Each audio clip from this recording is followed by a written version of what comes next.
Hello साथियों, नमस्कार आप सभी को। आज के इस वीडियो में हम बात करने वाले हैं RRB JE Secunderabad zone cut off 2024 की। तो साथियों, इस वीडियो में हम स्पेशल आरआरबी जेई के सिकंदराबाद जोन को डिस्कस करने वाले हैं। आपको पूरा कंप्लीट इन्फॉर्मेशन देने वाले हैं कि साथ ही इसमें आपकी टोटल पोस्ट कितनी थी, फॉर्म कितना अप्लाई हुआ था, पर सीट कंपटीशन आपका कितने स्टूडेंट से होगा, सीबीटी 2 के लिए कितने कैंडिडेट को इसमें शॉर्टलिस्ट किया जाएगा, फिर सिकंदराबाद जोन के लिए आपको सीफ स्कोर बताएंगे कि इसका सीफ स्कोर इस बार कितना होने वाला है, आपका मार्क्स कितना होना चाहिए कि आप सीबीटी 2 के लिए शॉर्टलिस्ट हो जाएं। तो सारी चीज़ें साथी इस वीडियो में हम कवर करेंगे। जितने भी आपके डाउट होंगे इस वीडियो में आपके क्लियर हो जाएंगे। अगर आप भी साथी आरआरबी जेई का एग्जाम सिकंदराबाद जोन से दिए हैं तो एक बार इस वीडियो को आप लोग पूरा देखिएगा। इस वीडियो में हम आपके जितने भी डाउट होंगे सारे डाउट क्लियर करेंगे। अगर आपने चैनल को सब्सक्राइब नहीं किया है तो चैनल को अभी सब्सक्राइब कर लो, क्योंकि साथी आपको आरआरबी जेई से रिलेटेड पल पल की अपडेट यहाँ पर मिलती रहती है। तो साथियों, आपको बता दें, जितना हम आपको मार्क्स बताने वाले हैं, अगर आप लोग का नंबर उतना तक अभी बन जा रहा है तो बिल्कुल आप लोग सीबीटी 2 की तैयारी कीजिएगा। आपका जो है सीबीटी 2 के लिए आप शॉर्टलिस्ट हो जाओगे,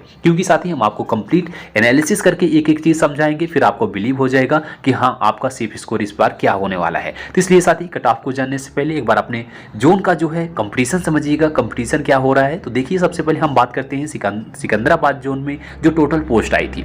एक एक चीज समझिएगा साथ ही, इसमें टोटल पोस्ट जो आई थी 590 आई थी। तो 590 पदों पर इसमें सिकंदराबाद जोन के लिए टोटल फॉर्म आया था। इसमें फॉर्म अप्लाई कितना हुआ था? 590 पदों के लिए 97,627 फॉर्म अप्लाई हुआ था। तो देख सकते हैं, अगर 97,627 टोटल फॉर्म अप्लाई हुआ है तो पर सीट कंपटीशन आपका क्या होगा। तो इसमें हम डिवाइड कर रहे हैं 97,627 में जितनी पोस्ट है 590 को डिवाइड कर रहे हैं, आपका पर सीट कंपटीशन आ रहा है 165 स्टूडेंट का। यानी साथी, ये आपका 165 स्टूडेंट का कंपटीशन कब आ रहा था? जब फॉर्म अप्लाई हुआ था। लेकिन साथी, ये आपका फाइनल कंपटीशन नहीं है, क्योंकि इतने लोग एग्जाम नहीं दिए थे। अब बात आती है सिकंदराबाद जोन में कितने कैंडिडेट एग्जाम दिए थे। तो लगभग साथी 70% कैंडिडेट एग्जाम इसमें दिए थे। तो अब अगर हम 97,627 का 70% करें तो आएगा साथी 68,338। यानी इस बार जो है सिकंदराबाद जोन के लिए 68,338 कैंडिडेट के लगभग एग्जाम दिए थे। अब जो आपका रियल कंपटीशन होगा, फाइनल कंपटीशन होगा, वो इसी कैंडिडेट से होगा, 68,338 कैंडिडेट से। अब आपको हम फाइनल कंपटीशन भी दिखा रहे हैं। देखिए, 68,338 में जितनी पोस्ट है 590 को अब हम डिवाइड कर रहे हैं। आपका पर सीट कंपटीशन आ रहा है, फाइनल जो कंपटीशन आ रहा है वो 115 स्टूडेंट का आ रहा है। यानी साथी, ये आपका फाइनल कंपटीशन है। एक सीट के लिए 115 कैंडिडेट फाइट कर रहे हैं। तो देख सकते हैं साथी, सिकंदराबाद जोन के लिए अगर आपको सिकंदराबाद में एक पोस्ट लेनी होगी तो आपको 115 कैंडिडेट को साथी पीछे करना होगा। फिर 115 में से एक कैंडिडेट होगा जो फाइनल सिलेक्शन को लेगा। तो ये आपका साथी फाइनल कंपटीशन है। वहीं अगर हम सीबीटी 2 की बात करें, सीबीटी 2 के लिए कितने कैंडिडेट को शॉर्टलिस्ट किया जाएगा इसमें? तो जितनी वैकेंसी है 590 का 15 गुना कैंडिडेट को जो है सीबीटी 2 के लिए शॉर्टलिस्ट किया जाएगा। तो 15 गुना अगर करते हैं तो इसका आएगा 8,850। यानी इस बार जो है सिकंदराबाद जोन में 8,850 कैंडिडेट के लगभग सीबीटी 2 के लिए उन्हें शॉर्टलिस्ट किया जाएगा। अगर हम सीबीटी 2 का कंपटीशन निकालें तो देखिए, जितने लोग एग्जाम दिए हैं 68,338 में जितने लोग सीबीटी 2 के लिए शॉर्टलिस्ट किए जाएंगे 8,805 को, दोनों को अगर आप डिवाइड करेंगे तो आपका जो है सीबीटी 2 का कंपटीशन आएगा। तो सीबीटी 2 का कंपटीशन कितना आ रहा है? देखिए, कंपटीशन आ रहा है मात्र 7 स्टूडेंट का। यानी देख सकते हैं साथी, सीबीटी 2 का कंपटीशन जो है मात्र 7 कैंडिडेट का है। यानी 7 कैंडिडेट में से एक कैंडिडेट होगा जो सीबीटी 2 के लिए शॉर्टलिस्ट हो जाएगा।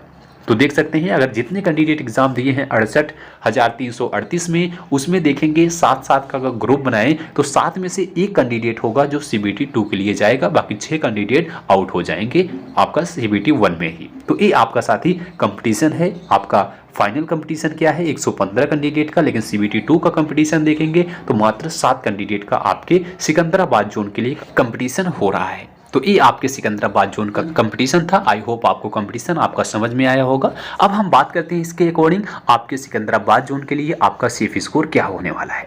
तो दोस्तों, आपको बता दें, जो भी हम आपको साथी स्कोर बताएंगे ये आपका हम सेफ स्कोर बताने वाले हैं। अगर आप लोग का मार्क्स इतने तक साथी बन रहा है तो आप लोग जो है सीबीटी 2 की तैयारी कर सकते हैं, क्योंकि साथी अभी आपका जो हम स्कोर बता रहे हैं ये विदाउट आपका नॉर्मलाइजेशन है।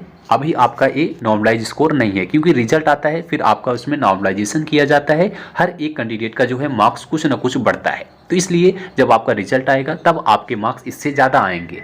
और ये साथ ही आपका जो हम बता रहे हैं ये आपका कट ऑफ नहीं बता रहे हैं, पहले भी बता दे रहे हैं, कट ऑफ इससे ज़्यादा जाएगी, 1 2 नंबर 3 नंबर जो भी ज़्यादा जाए कट ऑफ इससे ज़्यादा जाएगी, क्योंकि हम आपका रॉ मार्क्स बता रहे हैं, रॉ मार्क्स के अकॉर्डिंग आपका सेफ स्कोर बता रहे हैं। ठीक है, ये आपका रॉ मार्क्स होना चाहिए, क्योंकि आपने एग्जाम दिया होगा, आपको आइडिया लगा होगा कि हाँ हमारे कितने मार्क्स बन रहे हैं। जैसे आपका 55 आ रहा है, 60 आ रहा है, 65 आ रहा है, उसके अकॉर्डिंग, क्योंकि अभी आपका जो है आंसर किया आएगा, फिर आपको रियल आपका जो है मार्क्स पता चलेंगे, हाँ हमारे मार्क्स इतने बन रहे हैं, उस हिसाब से बता रहे हैं। आपके आंसर की आने के बाद जितना आप मार्क्स बता रहे हैं, अगर इतना आ रहा है, फिर आप जो है CBT 2 के लिए जो है शॉर्ट लिस्ट हो जाएंगे, क्योंकि आपका जब रिजल्ट आएगा तो आपके मार्क्स बढ़ जाएंगे।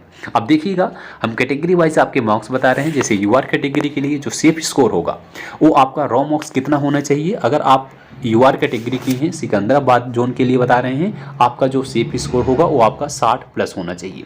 तो अगर आपके मार्क्स अभी 60 प्लस आ रहे हैं तो बिल्कुल आपका स्कोर ठीक है, आप सिकंदराबाद जोन के लिए जो है शॉर्टलिस्ट हो जाएंगे CBT 2 के लिए। तो 60 प्लस नंबर आपका कम से कम रॉ मार्क्स होना चाहिए। निगेटिव नंबर काटने के बाद आंसर की अगर आप चेक करेंगे, मिलाने के बाद आपका 60 प्लस आ रहा है तो बिल्कुल सेफ है। OBC की बात करें, OBC के लिए सेफ स्कोर फिर क्या होगा, तो OBC के लिए कम से कम आपका 56 प्लस नंबर होना चाहिए। तो अगर आप OBC कैंडिडेट हैं तो आपके मार्क्स जो हैं साथी 56 प्लस नंबर अभी होने चाहिए विदाउट नॉर्मलाइजेशन। EWS की बात करें, EWS का जो सेफ स्कोर है वो आपका 53 यानी 53 प्लस नंबर आपका होना चाहिए। अगर आपका 53 नंबर तक बन रहा है तो आप CBT 2 की तैयारी कर सकते हैं। SC की बात करें, SC का जो सेफ स्कोर होगा वो आपका 48 यानी 48 नंबर तक सेफ होने वाला है। कम से कम आपका 48 होना चाहिए, 48 से ज़्यादा है तो बिल्कुल आपका स्कोर ठीक है। ST की बात करें, ST के लिए सेफ स्कोर आपका 40 नंबर होना चाहिए, 40 से प्लस ही होना चाहिए, कम नहीं होना चाहिए, क्योंकि अगर आपका 40 भी है तब भी आप CBT 2 की तैयारी कर सकते हैं। तो देखिए साथी, हमने आपका इस सेफ स्कोर बताया है आपके रॉ मार्क्स के अकॉर्डिंग। अगर आप लोग का मार्क्स इस कैटेगरी से इतना तक बन रहा है तो बिल्कुल आपका सेफ स्कोर होने वाला है। UR कैटेगरी में 60 प्लस होना चाहिए, कम नहीं होना चाहिए। OBC में आपका 56 प्लस होना चाहिए, EWS में 53 प्लस होना चाहिए, SC में 48 प्लस होना चाहिए, ST में आपका 40 प्लस कम से कम होना चाहिए। तो दोस्त, अगर आप लोग का मार्क्स इतना बन रहा है तो आप लोग जो है CBT 2 की अभी से तैयारी कीजिएगा। क्यों हम आपको बता रहे हैं साथ तैयारी करने के लिए, जैसे आपका इतना जो मार्क्स है आपका एक्सपेक्ट किया जा रहा है कितने तक आपकी कट ऑफ, इससे थोड़ा सा 2-3 मार्क्स आपकी ज़्यादा जाएगी, क्योंकि अभी आपका नॉर्मलाइजेशन होगा तो उसमें आपके मार्क्स बढ़ जाएंगे। अगर आपका रॉ मार्क्स इतना आया है, यानी अगर आप एक्यूरेसी पे ध्यान दिए होंगे, आपकी शिफ्ट थोड़ा सा हार्ड रही होगी, तो आपके नंबर जरूर बढ़ेंगे, 5-6 नंबर, किसी किसी कैंडिडेट का 8-10 नंबर भी बढ़ता है। तो इसलिए अगर इतने मार्क्स हैं तो आप लोग CBT 2 अभी से तैयारी कीजिएगा, क्योंकि साथ ही CBT 1 का जो रिजल्ट है, रिजल्ट आने के बाद आपका कुछ ही दिनों के बाद आपका CBT 2 स्टार्ट हो जाएगा। अगर आप रिजल्ट का वेट करेंगे तो साथ ही आप CBT 2 क्वालिफाई नहीं कर पाओगे, बहुत कम टाइम बचेगा, तो फिर आप जो है उसमें डिस्क्वालीफाई हो जाओगे। इसलिए बता रहे हैं साथ ही, अभी से अगर आप तैयारी करेंगे CBT 2 की, अभी आपके पास जो है लगभग 2 महीने का पूरा टाइम है। जनवरी है, पूरा फरवरी में आपका कहीं फरवरी के बाद ही एग्जाम होगा, तो 2 महीने में आप CBT 2 की अच्छी तैयारी कर सकते हैं। साथ ही साथ अगर आपके इतने मार्क्स हैं तो CBT 2 की तैयारी करेंगे, तो अगर इतने मार्क्स पर आपका मान लेते हैं सिलेक्शन नहीं होता है CBT 1 में यानी CBT 2 के लिए, तो आप साथ ही NTPC का एग्जाम आ रहा है, आपका ग्रुप D का एग्जाम आ रहा है, और एग्जाम आते रहे, तैयारी आपकी वो खराब नहीं जाएगी, किसी न किसी एग्जाम में आपको जरूर काम देगी। लेकिन साथ ही अगर आप बैठे रहेंगे, रिजल्ट का वेट करेंगे, फिर कहीं ना कहीं इस पर आपके मार्क्स आ गए, CBT 2 के लिए आप शॉर्टलिस्ट हो जाओगे, तो फिर क्या आप कर पाओगे, कुछ नहीं, CBT 2 की आपकी तैयारी ही नहीं रहेगी, आप वहां से डिस्क्वालीफाई हो जाओगे। इसलिए आप लोग तैयारी करते रहिएगा। जो कैंडिडेट वेट करेंगे उनको बता दें CBT 2 में वो सिलेक्शन नहीं ले पाएंगे। इसलिए अगर आप लोग के इतने मार्क्स हैं साथी तो आप तैयारी कर सकते हैं। और आप लोग सिकंदराबाद जोन से अगर फॉर्म को अप्लाई किए थे तो अपने मार्क्स एक बार जरूर लिखिएगा कि हाँ आपके मार्क्स आपके अकॉर्डिंग अभी कितना बन रहा है, जिससे एक ढेर सारे कैंडिडेट का डेटा मिल जाए, हाँ कितने कैंडिडेट का मार्क्स कितने तक जा रहा है। और इससे रिलेटेड अगर आपका कुछ डाउट है तो बिल्कुल आप लोग अपना डाउट कमेंट बॉक्स में पूछिएगा, हम आपके डाउट को क्लियर करने का प्रयास करेंगे। और इसी तरह से अगर साथी आप हर एक जो है जोन को देखना चाहते हैं तो हम आपके सभी जोन को डिस्कस करेंगे धीरे धीरे। आपके सभी हम जो है डिटेल्स को देख रहे हैं, डेटा देख रहे हैं, सभी जो है जोन को डिस्कस करेंगे। और वीडियो आपको अच्छा लगा हो तो वीडियो को भी लाइक करना, दोस्तों में शेयर करना, और इसी तरह से इन्फॉर्मेशन के लिए चैनल को भी सब्सक्राइब कीजिएगा। मिलेंगे अगली वीडियो में, तब तक के लिए जय हिंद, जय भारत।